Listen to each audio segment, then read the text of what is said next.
welcome to Phillip Island, Victoria in Australia. What a setting we have for this great sporting contest, the Little Penguin Sea to Dune race. Nervous moments always as they gather on the beach, the tension mounting, and away they go. There's the defending champion, wearing his familiar navy blue and white, great waddling style. Another pre-race favourite though, losing touch with the pack. Maybe that's why. A few too many fish in the day's feeding. There's a familiar face, Skip McIntyre, 8 times a champion back in the 90s, a very successful coach now, keeping a keen eye on proceedings. This the leading group, 1 or 2 still able to put on a show for the camera, others just ploughing straight over it. Some resorting to shortcuts. Sad that cheating has crept into this beautiful sport. The judges will have a look at that. But up at the front, the pace is relentless, closing in on those sand dunes that will offer a bed for the night. The fatigue starting to tell. Who's got the finishing kick up on the outside? What a turn of pace from that one, whichever one it is. No answer from the rest, and he takes victory. What a win. There we are, into the Burrow, building an extension with his winnings, and back tomorrow to try and defend his title here on Phillip Island.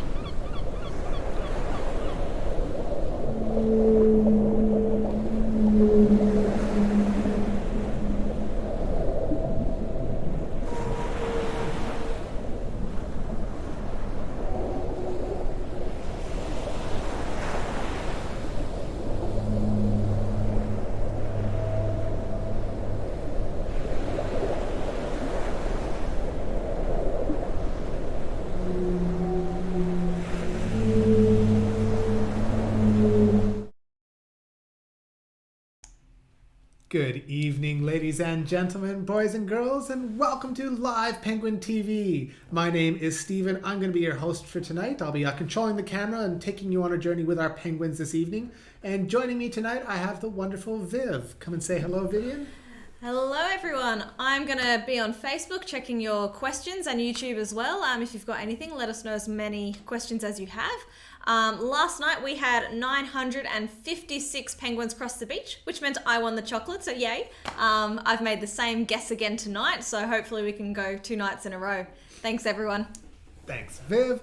So wonderful. We had pretty good numbers last night. We're getting around the 1,000 mark at this point of the year, which is actually quite good numbers, considering that we have well and truly entered into the molting season. Now we have had a group that already crossed the beach.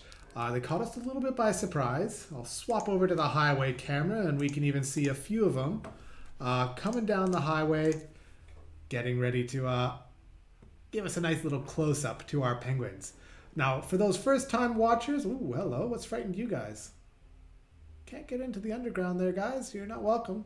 Something on the hillside might have frightened them a little bit, but that's all right. There's nothing too dangerous for our penguins in this neighborhood. At least we do a lot to protect our penguins here. But these penguins in question are called the Little Penguins. They're the smallest penguins in the world. They're about 33 centimeters tall, or just over a foot in height, and they weigh around 1 kilogram. And being that they are the smallest penguins in the world, they're also probably the most vulnerable to predation. There are predators who do come around to Phillip Island and off our coast here who do hunt penguins. Our penguins are pretty clever though, that they know the majority of their predators, at least all of their native predators, go to sleep at night. So they've waited for the sun to fall here on Phillip Island. They waited for it to get nice and dark, and they're coming home under the cover of darkness, under the safety of darkness.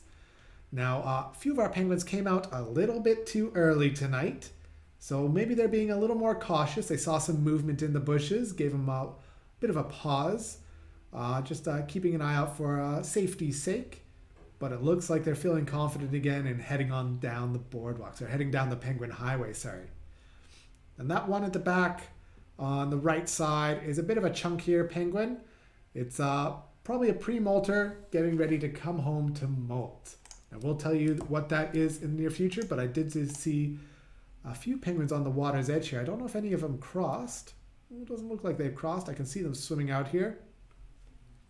But what we're seeing is rafts of penguins that gathered up out on the ocean. They've been out there for quite a while, just gathering up into those large groups out in the ocean that we like to call a raft of penguins. And they come home under the safety of numbers to hit the water's edge and then start crossing the beach. Now, this is not a large group that we're seeing here on the water's edge right now, so we're seeing them pause. We're seeing them being a bit extra careful. They want to make sure that the coast is clear. They want to make sure that there are no predators around, so they're hugging the water's edge and waiting for enough time to pass until they feel safe, until everybody's had a good chance to look around, watch the sky, make sure there's no late night birds of prey on their way home who are maybe thinking about taking a tasty penguin home for dinner. Wonderful. So I do always like to start my streams by acknowledging the land where we are watching the penguins from. I want to say a big womanjika to Malau, or welcome to Phillip Island. And we do acknowledge the Bunurong as traditional custodians of the land, and always pay our respects to their elders, both past, present, and emerging. The Bunurong have been visiting Phillip Island seasonally for thousands of years. Couldn't give you an exact timeline of how long it's been, probably since forever, but for a very long time, to say the least. And we do know that the Bunurong did not use penguins as a source of food. We never found any evidence in any of our archaeological sites that the Bunurong would have used a penguin as a source of food. They came here mostly for the shearwaters, or the mutton birds as they're called here in Australia. The short-tailed shearwaters are a seasonal visitor. They come to Phillip Island during our summer months to have their babies, and they've hatched their babies. They've hatched their eggs. Their babies are growing up, and it's actually not too long now, maybe a month or so to go before we start to see those baby shearwaters getting ready to fledge. And that's a pretty exciting time of year here on Phillip Island. We always say around Easter time that the shearwaters will fledge, because all of the shearwaters, they pretty much fledge on the same day or the same few days. The babies are getting out on the roads a bit more. They're practicing flapping their wings, getting those muscles up, and they're waiting for a big gust of wind. And as soon as a really strong wind, a wind that's going to blow them over towards New Zealand, once those winds picks them up, they'll launch them into the sky and they'll head out to the Tasman Sea. These penguins are heading back into the sea themselves, but they'll join their parents for a migration north to Alaska. So our shearwaters, when they're getting ready to leave, they're heading off to Alaska. It's quite a long distance journey for them, but they manage it very well. I did see a bird fly across the screen there. It looked like a Cape Barren goose to me. Speak of the devil, there he is. Or she, never sure, from this distance. They usually come in pairs, the Cape Barren geese. They do mate for life, very devoted partners to each other. They are herbivores, so they are not a threat to a penguin. But wherever you are viewing from in the world, if you've ever been swooped by a goose, you've probably made a run for it too. They are quite large birds, quite intimidating, especially if you're only 33 centimeters tall. All right. Sensible penguins, they're heading back to the ocean, making sure that goose is not angry with them, making sure it is safe to cross the beach, which we like to see. A cautious penguin is a wise penguin. Those brave penguins who have no fear, who cross the beach, not even waiting for other groups, I imagine they might have a bit of a shorter lifespan than the ones who wait for the larger groups to come to shore and cross with the safety of numbers. Oh, fantastic. Love seeing these penguins. And while we're waiting for these penguins to cross, do we have any questions yet, Viv? Oh, I have many questions already. Wonderful. Are there any nocturnal predators like owls? So are there any nocturnal predators that might hunt our penguins here on Phillip Island? And we don't have any owls that come this close to the coast. It is my understanding that owls don't like the salty breeze that comes off the ocean. Their feathers are designed to make them stealthy hunters. And when you get a bunch of little salt crystals in there, probably doesn't help keeping that silent flight happening. So the owls, they generally don't come close to the coast, at least not on purpose. And while we do have powerful owls on Phillip Island, they're not anywhere near our penguin colony. So no owls that we know of are hunting our penguins. As for maybe other native predators. We don't have any native predators that hunt penguins at all. We do have a couple of invasive species here in Australia that will hunt penguins, and that would be the biggest problem we have right now is the feral cats, which we do have on Phillip Island. And we used to have the foxes as well. European foxes were brought over to Australia back when Europeans first colonized this continent. And of course, they weren't always kept on the properties. They did manage to escape, they managed to breed, and they managed to spread. And the fox has no real competition. So they're pretty much free to hunt what they like. They don't have to compete with other species for food. Where are you guys going? Going around the corner. That's a bit of an interesting pathway. You usually don't see too many penguins go that way. We'll probably lose sight of these guys very soon. So the foxes were a major threat to our penguins. They were our number one and still are our number one priority of making sure we keep them away from the penguin colony. We started our fox eradication program back in the 90s, I believe it was. I couldn't tell you the exact year off the top of my head. But back in the 90s, we started adopting a fox phone number where people would call us, tell us they saw a fox on their property nearby somewhere. We send the rangers out and try and get them. We didn't manage to clear our fox until just a few years ago. Our island is fox free for 5-6 years? Yeah, something right around that. I'm really forgetting my dates. I'm sorry, ladies and gentlemen. I'm usually a bit more on the ball with my dates. But it's not been too long since we've been officially fox free here on Phillip Island. And it's been a really big success for our penguins and all of the other native wildlife we have here on Phillip Island. Getting rid of those invasive predators is absolutely vital in keeping an ecosystem healthy. All right, so our penguins are very thankful of the work we do here. And speaking of who we are, I should probably introduce the organization I work for. We are the Phillip Island Nature Parks. The Penguin Parade is part of the Phillip Island Nature Parks, and we are a not-for-profit conservation organization. We do use tourism to help fund our conservation work. So if you were to come and visit Phillip Island and you were to come and see our penguins and buy a ticket to come see our penguins, like so many people have done, you can see a few heads down there at the bottom of the screen. They've come to see our penguins. The money that you spend on your tickets would go back into protecting our penguins, back into keeping invasive predators away from our penguins. My goodness, that's a nice little waddle of penguins coming our way on the highway camera. Ooh. Look at those little penguins waddling their way along. A couple of big ones among them. That's fantastic. But yes, I do encourage you to come and visit Phillip Island. Maybe come and see our penguins. Help our conservation work. And if you can't come here, maybe you're in the UK and unable to travel. Maybe you're living elsewhere in the world and unable to travel. We do have the Penguin Foundation link in the video description. You can donate to our charity organization, the Penguin Foundation. And they use the donations to help fund a lot of the work we do here. In particular, our wildlife clinic. And our wildlife clinic is where we take any injured or sick, quite a bit fat, to make sure all those feathers grow out and grow back in. Because when they're molting, they cannot waterproof their feathers well enough to go swimming on the ocean, at least not for an extended period of time. So in order to survive the molt, they double their body weight.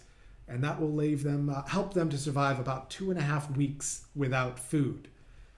So if you see any big chunky penguins waddling their way home, maybe stopping every 5 meters and falling asleep, then waking up again and waddling their way another 5 meters and then stopping again. Those are pre-molters getting ready to come home. Looks like we got a couple right here. Those ones will be going to molt. The skinnier penguins, like in the question, they will not be molting yet. Now, all penguins do molt once a year, I believe. So the other penguins will be waiting until they have fattened themselves up enough before they are ready to molt.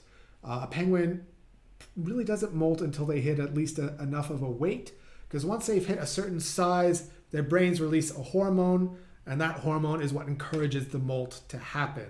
So unless they've gotten enough body mass on themselves, their feathers just aren't going to start falling out, or start growing, I should say, and then falling out. But great question. Skinny penguins, no, they don't molt. but they will have to molt at some point. And there's plenty of time left for the molt to occur. We see it happen even in Easter time. So there's no big rush for these penguins to start molting.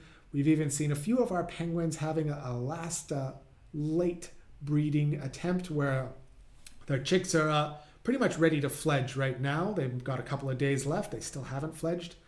And once their chicks fledge, mom and dad are going into the ocean. They are getting as fat as they can, as quick as they can to prepare for the molt. All right. These little penguins here don't seem to be in a rush. And while we're waiting for them, how about another question, Viv? Absolutely. We can see the penguins sort of look like they're struggling to climb over the rocks. Why don't we move the rocks for them? Ooh, well, we are that's an interesting question. Why don't we move the rocks for our penguins, make life easy for the penguins? We're not a zoo. We don't really control the penguins so much. We try not to interfere too much with our penguins' lives. And in nature, all animals face obstacles. Whether it's these little rocks on the beach here, which they stumble over, trip over, fall over, slip and slide over. They also face the threat of not finding enough food on the ocean. They also face the threat of natural predators. These are all things that are just part of the environment that any animal, any wild animal, will have to overcome in order to survive. So we don't generally spend too much money helping our penguins out to cross the beach. It's not really an ideal thing for us to be coddling our penguins. It is survival of the fittest in the wild. We don't feed our penguins who don't manage to catch enough fish. We do let nature take its course for the most part. We generally help penguins who have been injured, whether it's been, mostly by human-caused injuries, whether they've been swimming on the ocean and maybe a boat's gone overhead and they've gotten a propeller blade that's chopped off a bunch of feathers or maybe given a bit of a gash. We'll take them to our hospital. Maybe they've had an entanglement fishing line wrapped around their neck and they're coming home and it's getting tighter and tighter. We'll get the fishing line off. We'll make sure that they manage to heal up in our wildlife clinic. We do a lot of work at protecting our penguins from human-caused injuries. But whether it's something that's just a part of nature, we generally let nature take its course.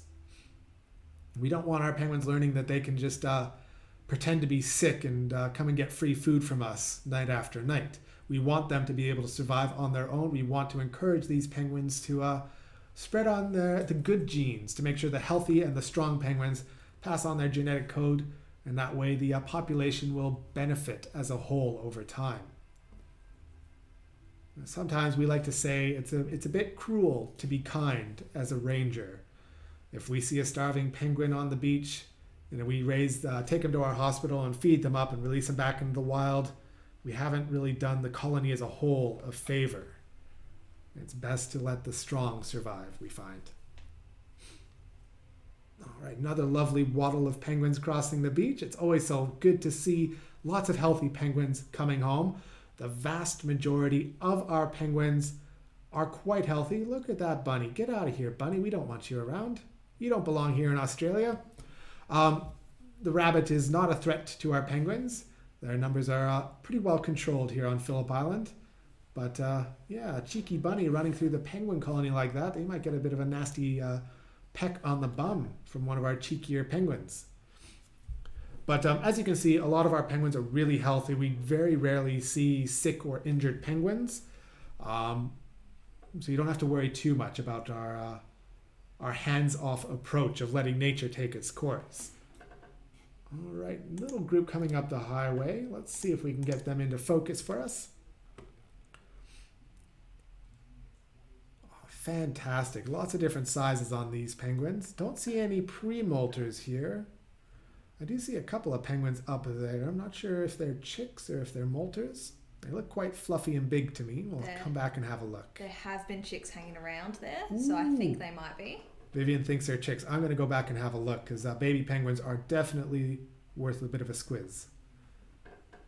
Let's have a look. Ooh, come on. Oh, yeah. You can see a little bit of fluffer on the neck. Come on, camera. Get that focus in for me. Bit tricky to see it. Yeah, they definitely got some fuzz around their backs and around their neck. The one on the left does anyways. Can't see too much fuzz on the right. A bit around the chin area. He's got a bit of baby fluff there that hasn't completely gone, I believe. They've been affectionately called the highway bandits by our Highway water watchers. bandits. I love that. Yes, they would be highway bandits. They'd be mobbing most of the penguins waddling by. I haven't seen too much of that tonight. Maybe they're learning a bit more restraint in their older teenage years. It does take most of human teenagers to grow up a little bit before they learn to settle down their impulses. Same with our little penguins. Whoa, something's happening on the beach. Let's go over there and see what's happening. What scared you guys? Is that going to stuff up our count? Oh, a goose. Oh no, you're going back into the ocean? Oh, Sue, that's going to make counting so hard. Oh no. We're really good at addition, but we are awful at subtracting on the fly. So, that might throw off the accuracy of our count a little bit. Sue wouldn't have had much time to see those penguins. Where'd that goose go? Oh, there it is. It's right in the middle of the screen. Couple of geese right there, causing chaos. If you haven't seen our highlights before, you can always go back on our Facebook page. I'm sure we still got Goosegate up somewhere where you can watch. There's a night where probably one of these goose, the mother goose, I believe, was protecting a couple of babies just on the pathway up the hill.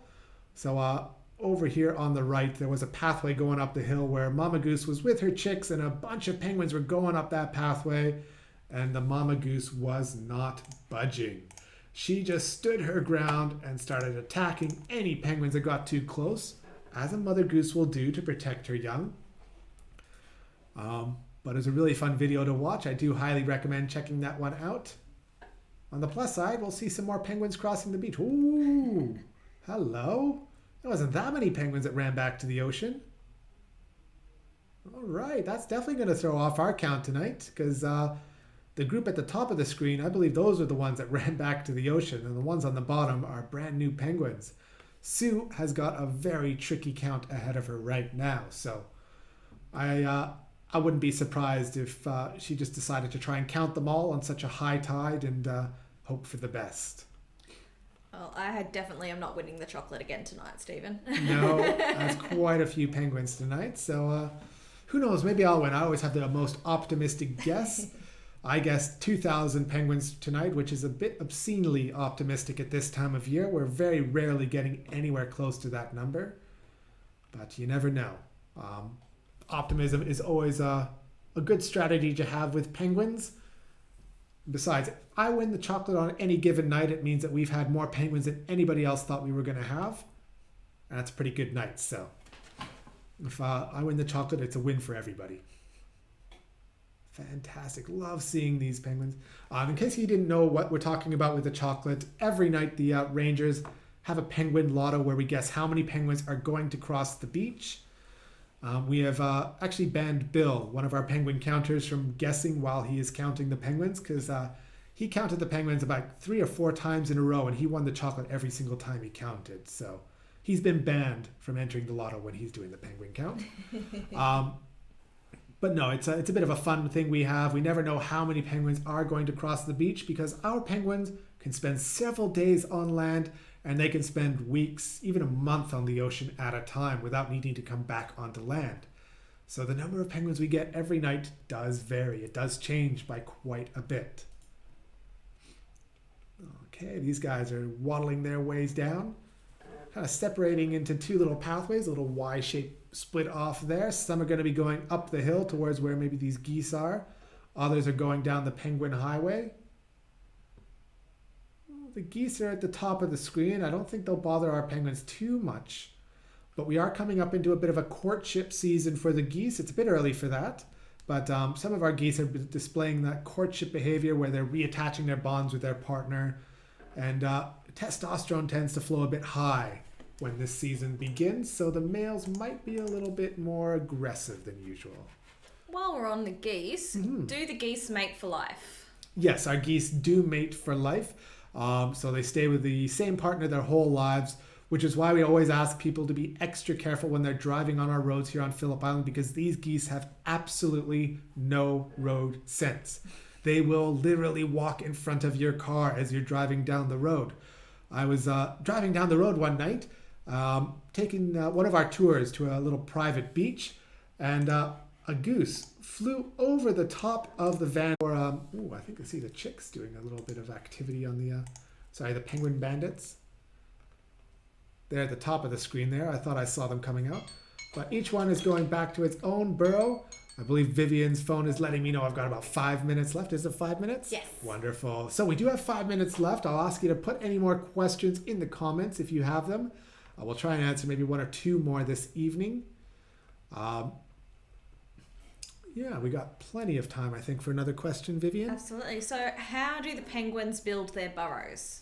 Ooh, great question. So we get asked that question a lot here because people can actually see the burrows when they come and visit. We tell them about the natural burrows, and people wonder, how do they build them? Do they use their beak?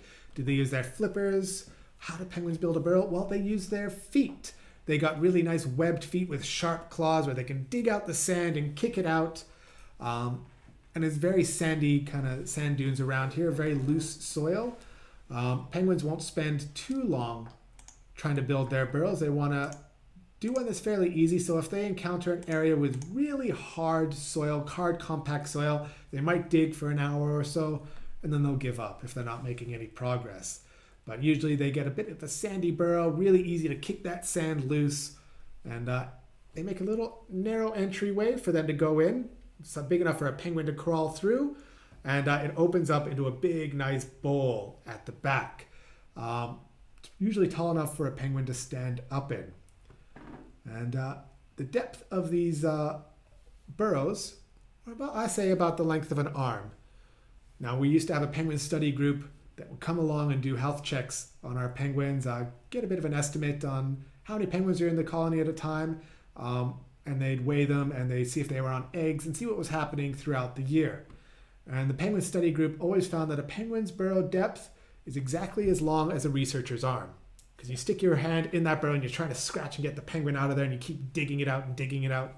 So the burrows would keep going back as far enough as they would a penguin researcher's arm. Yep, I used to do penguin study group, and being one of the smallest people there with the longest arms, I always got to crawl under the bushes into the most awkward burrows possible. That was always good fun. Yeah, no, they would definitely do that. Sounds like a lot of fun. I never got to go out and actually dig through a natural penguin burrow. I always went out with our researchers and lift the lids off the boxes. It's much easier to open the lid off of a wooden box, look inside and see if there's a penguin in there, rather than sticking your hand down a burrow, not knowing if there's a spider or a snake in there. Yeah, that's for sure. Not my idea of fun. Now, Stephen, would you mind retelling us the goose story? We had a bit of issues and you froze and you got halfway through and we all missed the ending. Is that the Goose Gate story? No, the goose and the ultimate bus. Oh, the goose and the ultimate bus. Right, so I might have had a bit of lag issues there. So I was driving a tour down to the beach. It's our ultimate tour, one of our premium products here at the Penguin Parade, where you go to your own little private beach. No lights, you get some night vision goggles. A lot of fun. It's a really fun tour to experience if you have the money. And I was driving the ultimate tour down to the beach for another ranger who was running the tour. Let me swatch cameras so I don't have to keep moving around too much while I tell a story. And as I was driving along down the road, a goose flew over the van that I was driving, and it landed. It was going about 40 kilometers an hour, and it kept flying above in front of the van, and eventually it slowed down and just landed right in front of the van. And I was thinking, what are you doing, goose? Why would you land in the middle of the road in front of a big van going 40 kilometers an hour? And that's just because our geese have absolutely zero road sense. So we always tell every visitor to be extra careful. Please be careful around our geese. We don't want you to accidentally squish one of them, because if they have a partner, they do mate for life. You don't want to have a partner who's lost their only partner. They generally don't live very long after they lose a partner. So be extra careful around our wonderful geese. They are the second rarest goose in the world. There's not many in the world. Last estimate I heard, there's roughly 15,000. I might be entirely wrong with that. So if you do know a better number than that, please let me know. I think you add an extra 0. I think it's... Oh, not on our island, in the world. Oh, I thought you meant on the Yeah. island. I was No, thinking, no. what is happening? So no, there's about 15,000 in the world. And last I heard, I thought it was about 2,000? Yeah, around 2,000 on Phillip Island. So a vast majority of the birds, the Cape Barren geese, do love to call this island their home. So a bit of a sanctuary for them there. Ooh, 15,000 on this island would be a bit more chaotic than what we already have. There's plenty of geese here already, causing enough chaos on the roads. Maybe one more question, Viv. Yeah, how high can they jump? How high can a penguin jump? Well, I've never gotten a ruler out and tried to measure. We don't have high jumping competitions for our little penguins. I believe the rough estimate is they can jump around half their body height.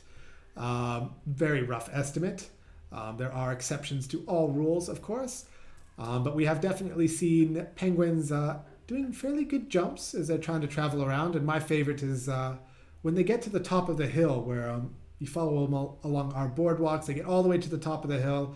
There used to be a little edge of a sidewalk, like a gutter, if you will. And the penguins would jump down, and that was roughly almost half their height. It was always fun watching them try and jump up with their tiny little legs. They'd have to really bend down and give it as much force as they can when they jumped. Never got old of seeing that show. All right, fantastic. I think that's about it for our time. I do want to say a big thank you to all of you for tuning in, especially to our Wattle Watchers who have been tuning in night after night, enjoying the show with us. We'll be doing this for a few more nights yet. I've got a couple more left in me before we'll be done our next round. But we encourage you, tune in if you can. We love to have you. We love having your questions. We love sharing our passion of the penguins with you, sharing our passion with nature with you. And we hope we get to see you all in the future. Maybe you can come visit us in person. Thanks so much for tuning in, and we'll see you next time. You want to say bye, Viv? Don't we? Are you going to do a huck off? Oh, I never do that. I know, but All right. everyone wants it. Okay, I've been avoiding it for about a year now, so might as well give it a go. So we'll do a quick little huck to say goodbye. All right, good night, everyone. Night, guys. Huck, huck, huck.